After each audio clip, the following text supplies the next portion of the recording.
السلام عليكم ورحمة الله وبركاته، ازيكم حبايبي عاملين ايه؟ يلا بينا نعمل صينيتين كنافة كده، واحدة بالكاستر وواحدة بالمكسرات.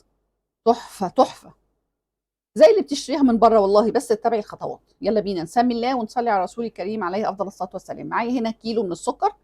كيلو الكنافة هياخد تقريبا كيلو السكر، يعني الا حاجة بسيطة قوي. باخد منه حوالي 8 معالق، اضربها في الكبة عشان انا محتاجة سكر ناعم. ودي الزبدة لازم تسيح، ما ينفعش تحطيها وهي كده. باقي السكر بقى هحط عليه مجين من الميه السخنه، وابتدي اقلب بالشكل ده في السكر. ما تحطيش ايدك فيه خالص خالص، علشان ما يسكرش منك ويبوظ لك الكنافه بعد كده.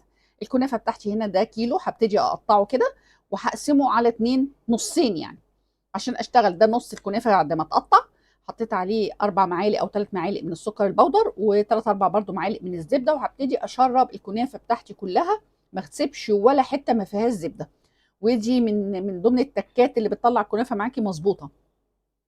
هنا هنا الشربات الشربات بتاعي بتاعي بحط له بحط له معلقه معلقه.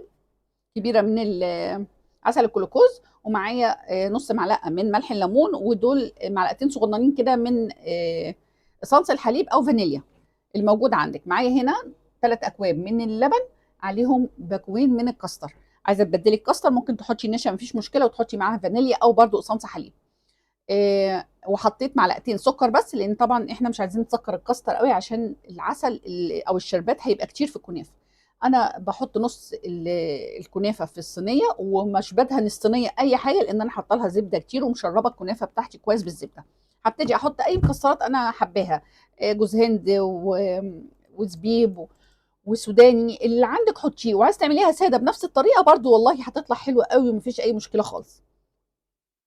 هبتدي اوزع كل المكسرات اللي عندي، واحط انزل بالنص التاني من الكنافه، واتك عليها بالشكل ده لحد ما اخليها متماسكه جدا. هحطها في الفرن على الرف الاوسط، وبكون مشغله النار. معايا الكاستر هنا كان قرب يخلص، بقلبه كده ايدي فيه، ما تسيبوش ابدا عشان لو سبتيه هيكلكع. بصي لحد ناعم جدا في منتهى الجمال، لحد يعني هو استوى ازاي، تلاقيه بقبق كده تعرف ان هو استوى. ما تنزلوش قبل كده عشان ما يبقاش فيه طعم نشا. ده النص التاني من الكنافه، نفس القصه هياها. معلقتين ثلاثه من السمنه، وعليهم معلقتين ثلاثه من السكر البودر، وهتقلبيهم. هنا التقليبه دي السكر البودر هو اللي بيديها التحميره الحلوه جوه الفرن، بيسرع معاكي التسويه، اللون الاحمر يعني الحلو الذهبي ده. الفرق بين الصينيه دي والصينيه دي ان انا بعمل سور صغير كده، علشان خاطر الكاستر بتاعي ما يطلعش من الحواف فيتحرق الكاستر بتاعي. بس وبوزع بقى بقيه الكنافه من غير ما اتك في الاخر على الصينيه، عشان الكاستر ما يطلعش. وتطلع طبعا بشربها بالشربات.